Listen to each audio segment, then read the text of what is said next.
Shalom. Shalom. Puji Tuhan.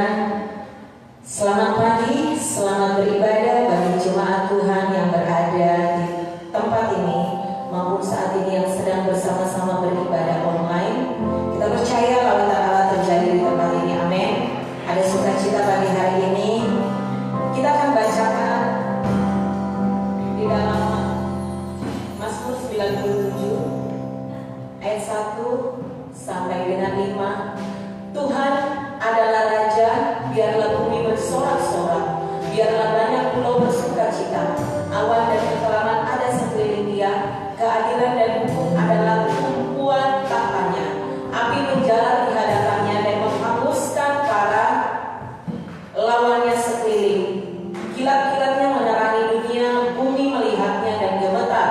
Gunung-gunung luluh seperti lilin di hadapan Tuhan, di hadapan Tuhan seluruh bumi. Puji Tuhan, kita siapkan hati kita pada pagi hari ini.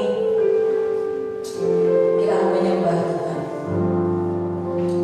Kami bawa pujian kami Tuhan. Bapa Surgawi, pada pagi hari ini kami mulai beribadah di hadapan Tuhan. Terima kasih untuk lawatan Tuhan, terima kasih untuk penyertaan Tuhan di sepanjang minggu ini. Kau memberikan kami kesehatan, kekuatan itu semua karena pertolongan Tuhan. Saatnya dan waktunya kami meninggikan nama Tuhan, memuliakan nama Tuhan. Engkau layak disembah, Raja di atas segala raja.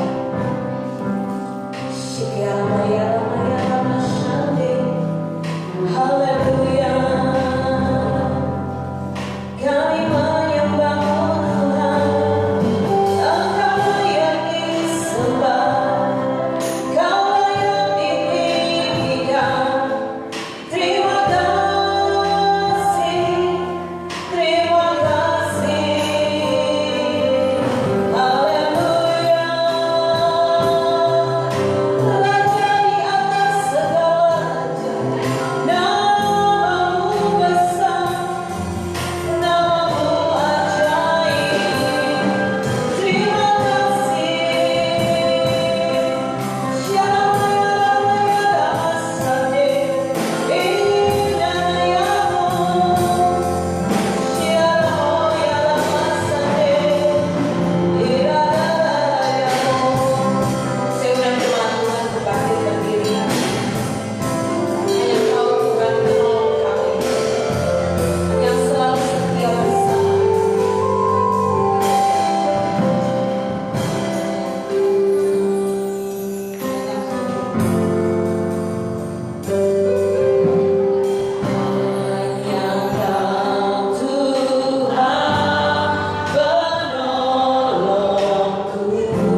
Yesus.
kata yang bisa mengungkapkan betapa Dia sungguh luar biasa. Amin. Semua lagu-lagu penyembahan pujian mengarah kepada satu pribadi, yaitu Yesus. Yesus adalah Tuhan yang hidup. Pagi hari ini saudara buka firman Tuhan di dalam Ibrani pasal 4 ayat 15. Kita baca bersama firman Tuhan yang sudah ada di layar. Sebab imam besar yang kita punya bukanlah imam besar yang tidak dapat turut merasakan kelemahan-kelemahan kita. Sebaliknya sama dengan kita, Ia telah dicobai, hanya tidak berbuat dosa. Saudara yang kekasih, yang pertama adalah Yesus bisa merasakan rasa takut sama seperti saudara. Saudara merasakan rasa takut, Yesus sudah terlebih dahulu merasakannya. Matius pasal 26 ayat 36 sampai 39. Maka sampailah Yesus bersama-sama dengan murid-muridnya ke suatu tempat yang bernama Getsemani. Lalu Ia berkata kepada murid-muridnya, "Duduklah di sini sementara aku pergi ke sana untuk berdoa." Dan Ia membawa Petrus dan kedua anak Zebedeus sertanya. Maka mulailah Ia merasa sedih dan gentar. Lalu katanya kepada mereka, "Hatiku sangat sedih, seperti mau mati rasanya. Tinggallah di sini dan berjaga-jagalah dengan aku." Maka Ia maju sedikit lalu sujud berdoa, katanya, "Ya Bapakku, jikalau sekiranya mungkin, biarlah cawan ini lalu daripadaku. Tetapi janganlah seperti yang kukehendaki, melainkan seperti yang Engkau kehendaki." Saudara, yang pertama, Yesus pernah merasakan takut yang sangat amat. Saudara pernah merasakan takut? Saat ini kondisi COVID-19 membuat orang banyak kehilangan suami, istri, anak, keluarga, orang tua. Semuanya hilang, pergi selama-lamanya. Ada kegentaran, ada ketakutan yang melanda semua orang karena kondisi saat ini. Seperti yang kita baca tadi, kita punya imam yang besar yang merasakan semua yang kita rasakan. Dia pernah dicobai, hanya tidak berbuat dosa. Itu bedanya. Imam besar yang kita punya yaitu Yesus Kristus pernah mengalami pencobaan, tetapi tidak berbuat dosa. Dan ini yang terjadi. Yang pertama, Yesus bisa merasakan rasa takut. Ketika saudara takut, ketika saudara gentar, ketika saudara seperti mau mati rasanya, saudara pernah. Yesus pernah merasakan apa yang engkau rasakan saat ini. Amin. Dia tidak berada dalam kondisi saudara. Dia pernah merasakan kondisi di posisi saudara, merasa takut, merasa gentar. Aduh, bagaimana? Mau jalan ke sana, jalan kemari. Tetap jaga kesehatan, tetap memakai masker. Tetapi saudara, ada banyak orang yang tidak seperti kita. Ketakutan sampai ketakutan itu bisa membunuh. Saudara percaya bukan penyakit yang bisa membunuh manusia, tapi rasa takut. Rasa takut itu perlu ada nggak? Ada. Tapi rasa takut itu jangan sampai membunuh kita. Artinya sudah nggak bisa kemana-mana. Udah diam aja di tempat. Mau makan nggak bisa, mau minum nggak bisa karena takut. Mau selangkah keluar juga nggak bisa. Jangan sampai rasa takut, gentar membunuh iman kita. Karena Yesus berkata, Dia pernah mengalami semuanya ini. Dia pernah merasa gentar. Yesus pernah merasa mau mati rasanya. Oleh sebab itu Yesus berdoa, marilah bersama-sama berdoa. Saudara yang kekasih, yang kedua, Matius 26 ayat 40 ayat 46. Bangunlah, marilah kita pergi dari sini. Orang yang menyerahkan dia telah memberitahukan tanda ini kepada mereka. Ya, saudara yang kekasih, coba 48. Orang yang menyerahkan dia telah memberitahukan tanda ini kepada mereka. Ya, saudara yang kekasih di dalam Tuhan, pada ayat 46 tadi dikatakan Yesus tahu bahwa dia akan menderita. Yesus tahu bahwa ketika Yesus sudah menyerahkan semua, dia akan mengalami penderitaan. Dan oleh sebab itu Yesus merasakan penderitaan yang kita pernah merasakan. Yesus pernah merasakan bagaimana ditinggal sama murid-muridnya. Pada saat semua pasukan datang dan mau menangkap Yesus, pada saat itulah semua murid-murid Yesus lari meninggalkan Yesus. Yesus pernah merasakannya.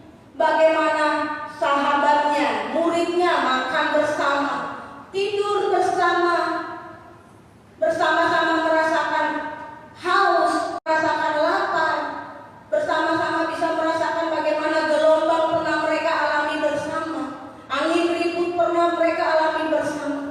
Tetapi pada saat Yesus ditangkap dan memulai penderitaannya, semuanya lari meninggalkan Yesus. Adakah di antara saudara yang tidak pernah merasakan bagaimana teman, sahabat yang kita percaya justru itulah yang menikam kita, itulah yang mengkhianati kita. Kita percaya kepada dia, kita katakan semua yang kita rasakan kepada dia, tetapi dia mengkhianati kita. Yesus pernah merasakan bagaimana kehilangan murid-muridnya. Tidak ada seorang pun, semua lari. Karena apa? Takut, kok jadi begini guru kita. Padahal dia menyembuhkan, mengadakan mujizat. Kenapa malam ini guru kita ditangkap? Apakah guru kita tidak punya kuasa? Dan oleh sebab itu mereka semua lari, pergi dari Yesus.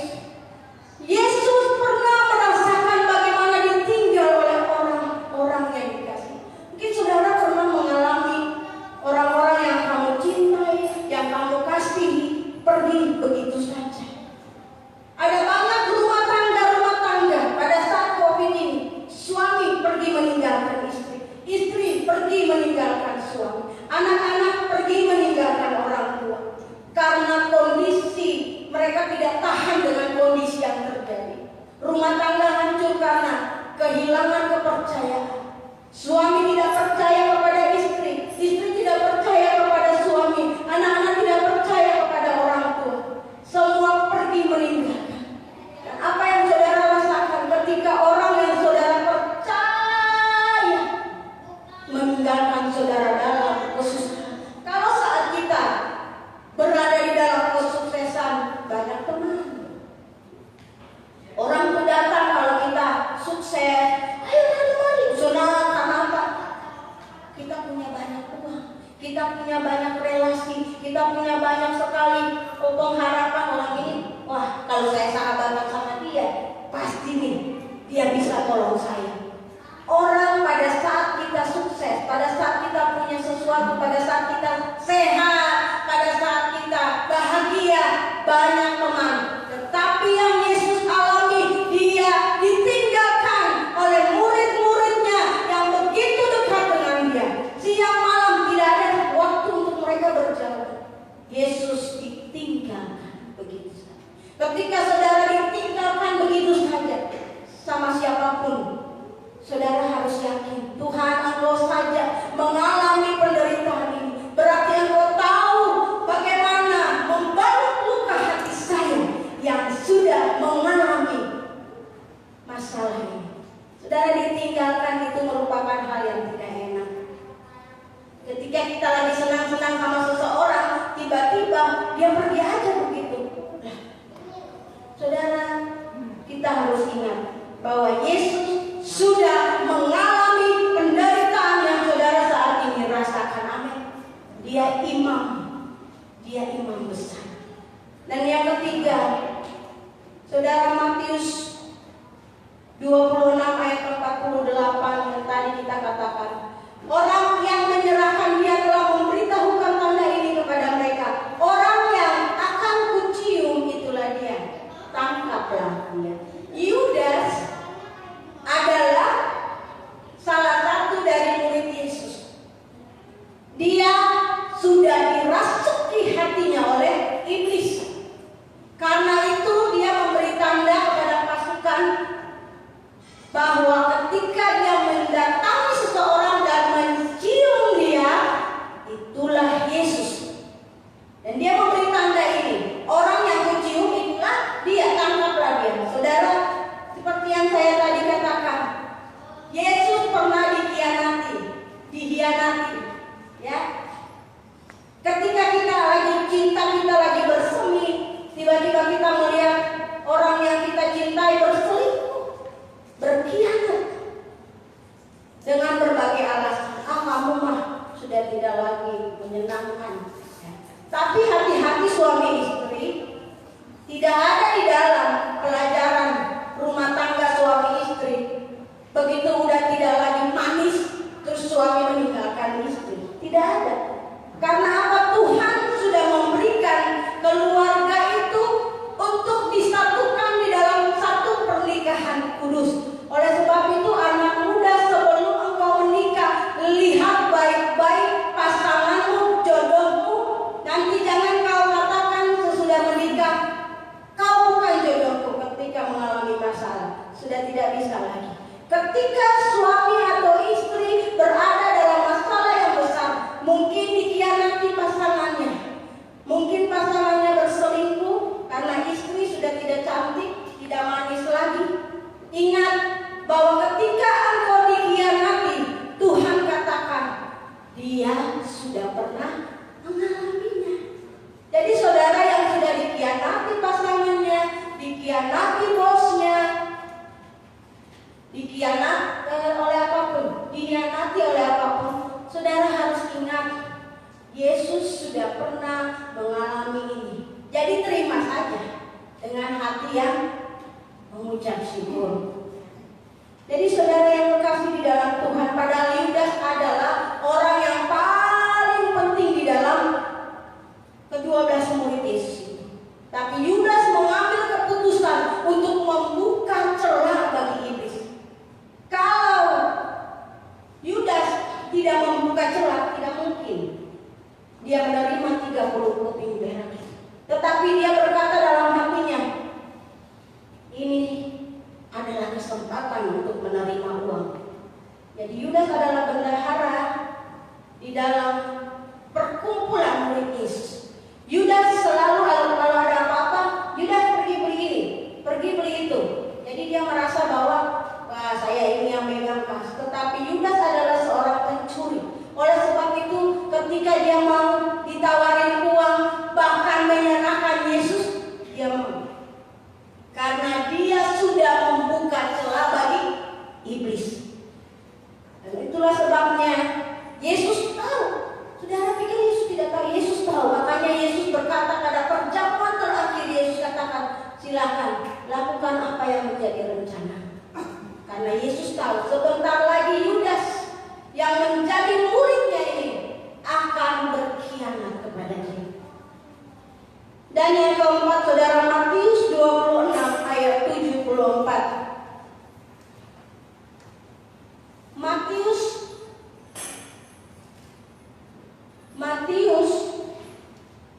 26 ayat 74.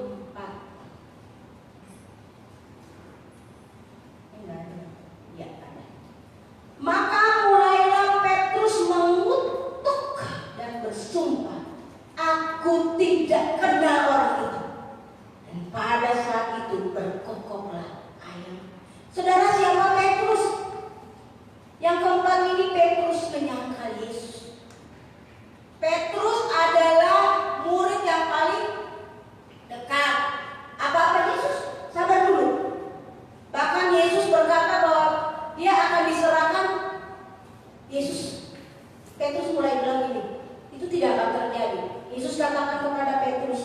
Nyala iblis.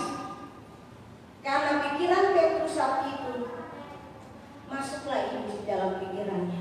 Saudara yang terkasih, Petrus menyangkal Yesus. Yesus mengalami pada saat muridnya yang ini menyangkal, aku tidak kenal dia. Bagaimana perasaan saudara? Contoh, ketika saya sudah akrab dengan si A, sudah berkawan baik dengan dia, dan tiba-tiba karena dia tidak mau nama baiknya dicemarkan, dia bisa katakan kepada saya, aduh maaf ya, aku gak kenal ibu. Ibu siapa ya? Malu gak begitu? Kita udah akrab, bahkan sudah makan bareng, kemana aja berdua. Tapi tiba-tiba hari itu dia berkata, maaf ya ibu, aku gak kenal sih, perasaan ini cuma ngaku-ngaku teman. Gimana perasaan kita? Sedih, kecewa dia. Yesus pernah mengalami muridnya menyangkal dia. Dia pernah mengalami pada saat Petrus menyangkal Yesus, mata dia pada saat 3 kali itu ayam berkokok dan mata Yesus bertemu dengan mata Petrus dan menangislah Petrus. Tuhan ampuni aku.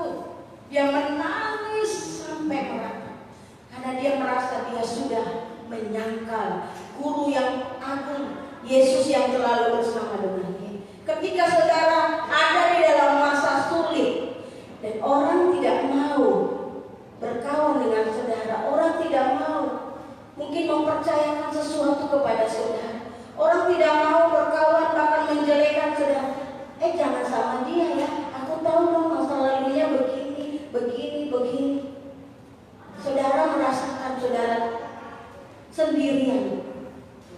Semua orang seakan-akan pergi begitu saja. Yesus mengalami betapa sakitnya hatinya ketika muridnya Petrus menyangkal dia.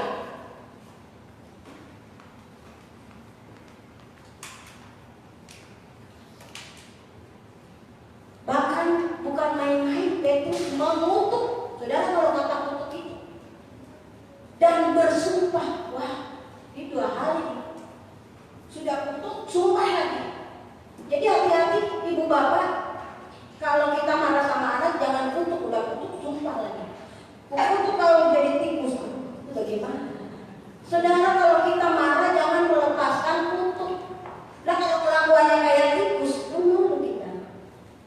Atau kutuk kalau jadi babi, kalau kelakuannya kayak babi, bukan dia jadi babi beneran, tapi karakternya jadi babi, binatang, hewan.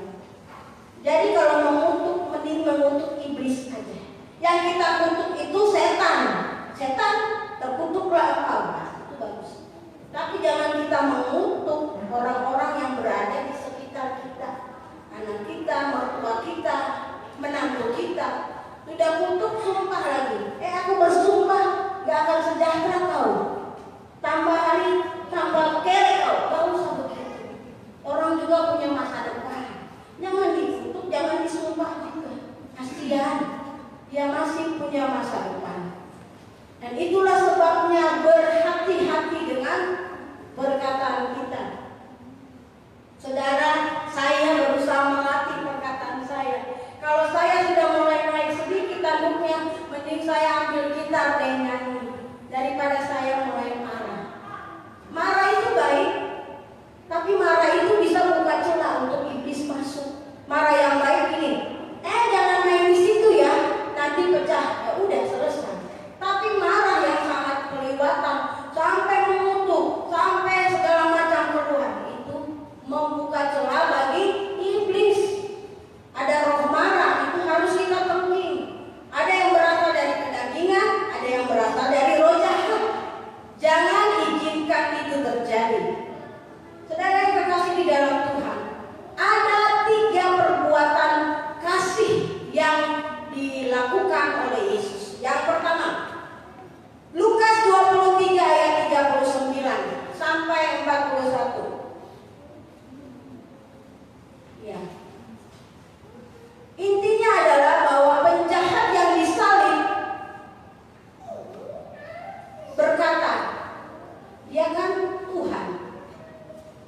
salib, dia turun dari salib.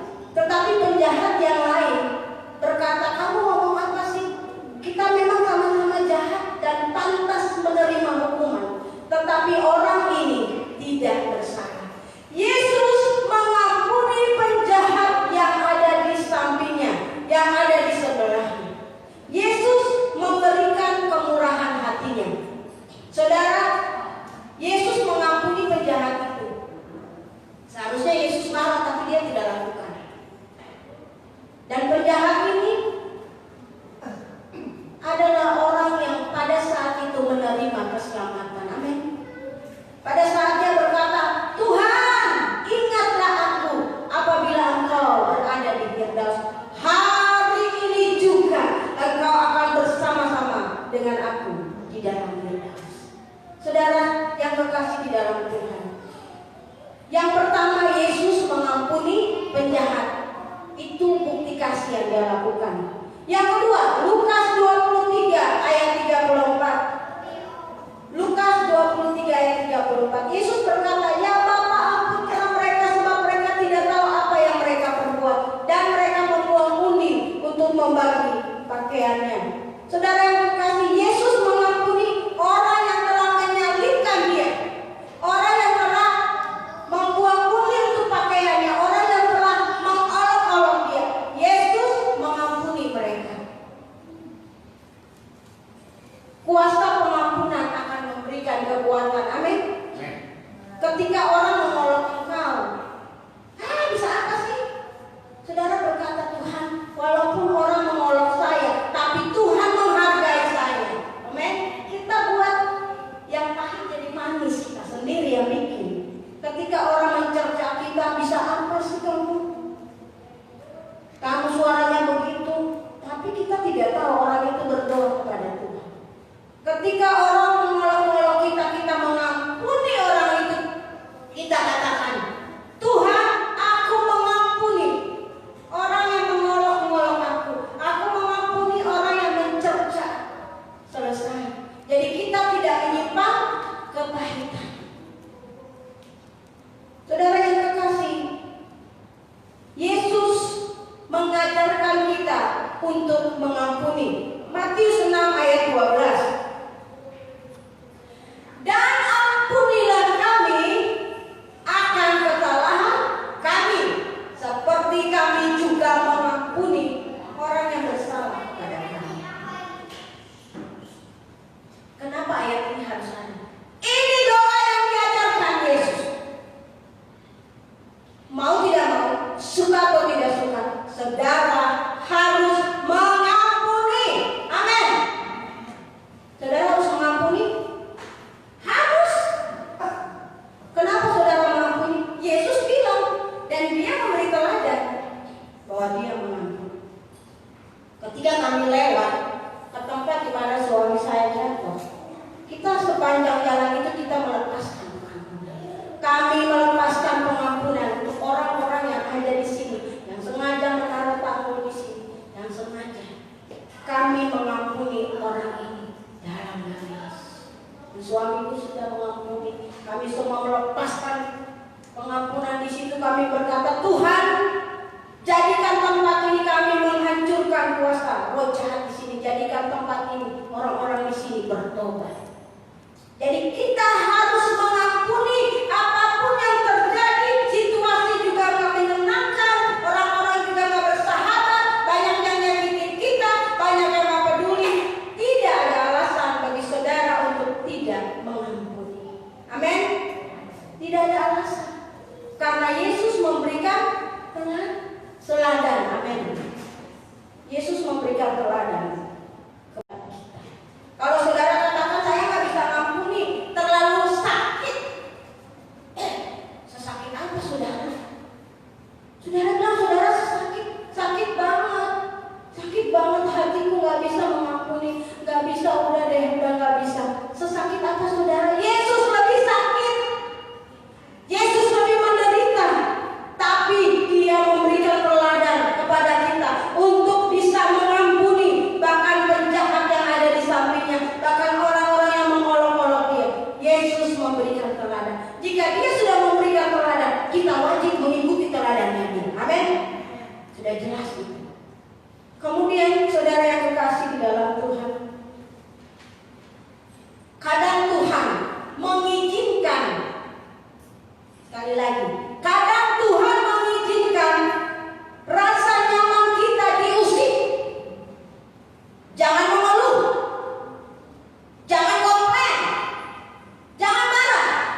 Semuanya, pokoknya yang diperlukan ada deh. Semuanya mulus, semuanya lancar. Tinggal bangku kaki dan menikmati semua. Tapi pada suatu saat Tuhan mengizinkan rasa nyaman kita diusik, digoncang sedikit. Ini kalau orang digoncang dikit gimana nih nanti dia? Apa dia komplain? Apa dia bersungut-sungut?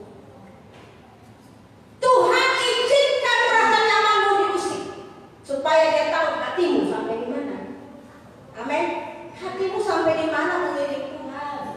Kalau diberikan rasa nyaman-nyaman ada, nggak ada pergumulan, nggak bisa berdoa. Yang ada, kalau misalnya nggak ada COVID ya, jalan-jalan, pulang kampung ke sana kemari suka-suka sendiri. Wah, merdeka bebas. Tapi Tuhan izinkan semua yang buruk itu terjadi sama kita supaya kita mengalami proses Tuhan. Amin. Supaya kita tahu hidup itu nggak senang-senang aja. Hidup itu harus ada digoncang sedikit. Tuhan izinkan yang punya pekerjaan tidak punya pekerjaan. Tuhan izinkan suami istri ada masalah di dalam keuangan. Tuhan izinkan musuh kita tambah hari merusak kita. Tuhan izinkan orang-orang mengejek kita, makin membuat kita terpuruk. Tuhan izinkan rasa nyamanmu diusik supaya engkau tahu bagaimana caranya untuk engkau kembali kepada Tuhan. Saudara, saya mau katakan begini, kita selalu ketemu orang kita injili ya. Ya, kalau ketemu aduh hidup ini susah. Terus kita bilang ini, yang ikuti kita bilang, iya susah memang, jangan. Tapi katakan ini, walaupun susah, walaupun menderita, percaya sama Tuhan. Jadi kita itu jadi terang. Jangan makin gelap, kita gelapin lagi. Ya susah memang, aduh saya juga gak ada apa-apa dan sebagainya. Tapi ketika kita merasakan bahwa damai Kristus ada di dalam kita, kita bisa memberi pengharapan. Saudara menginjili orang, apakah orang itu langsung bertobat? Misalnya yang tidak seiman, apakah langsung bertobat? Kan enggak. Ya, enggak. Kenapa? Karena tidak semua orang diberikan kasih karunia untuk mengenal Kristus. Berbahagialah kita yang sudah mengenal Kristus dan menerima Kristus. Karena tidak semua orang diberi kesempatan menikmati anugerah. Jadi jika saudara sudah percaya sama Yesus, berbahagialah. Karena saudara dikaruniakan untuk hidup dalam keselamatannya. Kalau semua orang diinjili lalu percaya, dunia ini penuh dengan orang percaya. Tapi ada sulitnya, kita injili, kita doakan orang Kristen, kita doakan belum juga karena ada selubung yang menutupi mata hati. Ketika kita injili, dia tidak langsung percaya. Dia bilang, ini orang kenapa sih? Khotbahin saya terus, datang di saya terus, gimana kabarnya percaya Tuhan? Besok lagi datang, bagaimana ya bro ya percaya Tuhan? Iya udah tahu percaya Tuhan, tapi lihat nih kondisi nih. Kenapa orang tidak langsung percaya kepada pemberitaan Injil? Karena mata rohaninya ada selubung yang menutupi mata rohaninya yang belum dibuka. Ketika dibukakan mata rohaninya, maka dia tahu, oh ternyata yang selama ini saya lakukan dosa ya. Ketika orang sudah hidup di dalam Tuhan, dia peka bahwa itu dosa. Tapi sebelum di dalam Tuhan, mana ada pekanya? Dilakukan terus, fungsi jalan terus, dinas jalan terus, tapi dia nggak tahu. Karena itu selubungnya belum dibuka. Tapi ketika sudah dibuka, dia sadar, oh iya nggak boleh ya begini. Amin. Ketika kita sudah dibukakan selubung kita, mata rohani kita sudah terang, maka kita harus sadar bahwa hidup ini hanya fokus kepada Yesus. Amin. Tuhan memberkati saudara. Tuhan tahu tujuan hidup saudara. Tuhan tahu fokus saudara kepada Yesus. Hanya kita harus mengalami proses hidup. Haleluya, haleluya. Saya bersyukur Tuhan. Saya bersyukur untuk jemaat Tuhan yang masih taat dan setia kepada jemaat Tuhan dan para pemimpin yang masih bertekuk lutut ketika ada masalah yang menimpa mereka.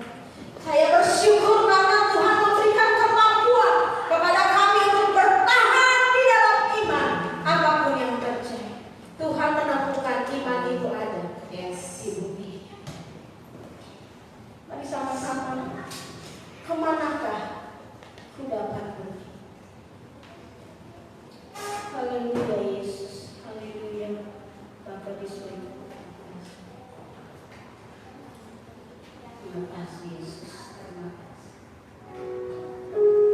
Sungguh besar pengorbanan bagi cuma Tuhan angkat tangannya. Doa saat ini bahwa Yesus sebagai imam besar turut merasakan apa yang kau alami. Karena itu jangan mundur, maju terus di dalam Dia bersama dengan engkau.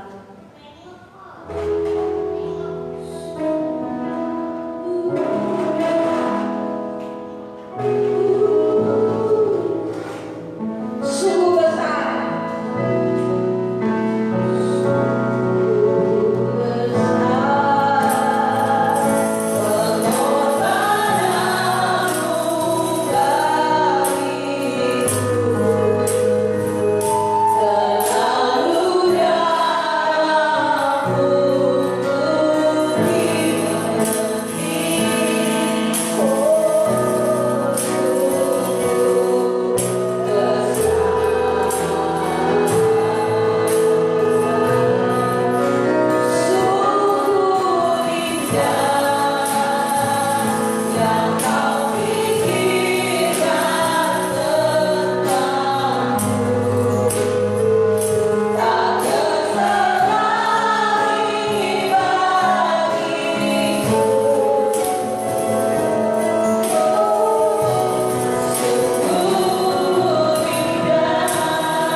Itulah sebabnya pagi hari ini rangkul peluk jamah tiap jemaat supaya mereka merasakan Tuhan cinta kepada kami, Tuhan sayang kepada kami, Tuhan mengasihi kami, sehingga kami tidak bersungut-sungut lagi, kami tidak mau ngomel lagi.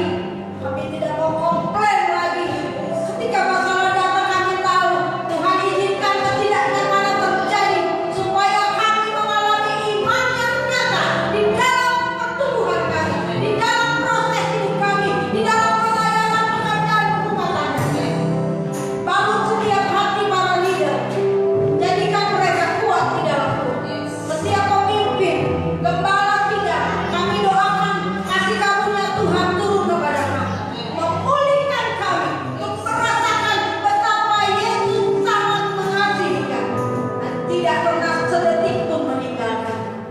Lewat firman Tuhan ini, kami belajar teladan yang luar biasa untuk menjadi seperti Kristus, belajar Tuhan dengan tekad untuk menjauhkan dosa, karena kami tahu bahwa anugerah yang terbesar kami menerima Yesus sebagai dosa, dan tidak mungkin kami mengecewakan Engkau dengan dosa yang kami lakukan.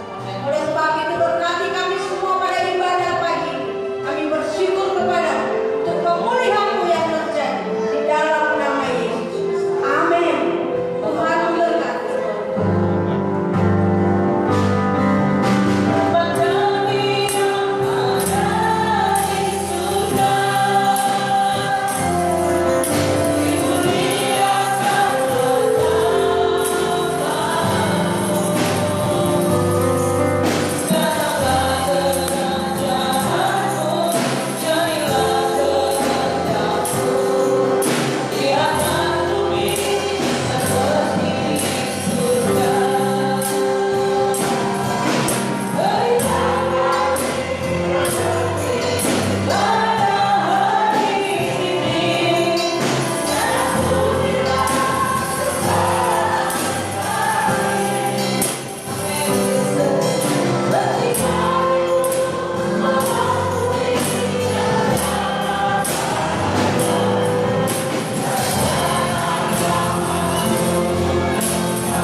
Bapa di surga, pada siang hari ini kami datang di hadapan-Mu. Kami bersuka cita sebab Tuhan baik, Tuhan dahsyat, Tuhan luar biasa. Kami merasakan hadirat Tuhan melalui ibadah pada siang hari ini. Engkau sudah memberkati Tuhan, kami sudah menaikkan pujian penyembahan kepada Allah kami yang hidup. Dan firman Tuhan yang sudah disampaikan, Tuhan memberkati hamba-Mu, pakai kudus hamba-Mu dimanapun berada. Biarlah kuasa penyembahan Tuhan selalu menjadi bagian dalam hidupnya. Terima kasih Tuhan buat hari-hari ini. Kami percaya Tuhan selalu menjaga, melindungi dan memelihara kami. Di setiap kondisi apapun kami sangat percaya bahwa Allah kami besar, Allah kami dahsyat. Kami sungguh percaya Tuhan Yesus yang kami sembah adalah Allah yang luar biasa. Bapa, kami terus berdoa untuk Jagoan Halep yang satu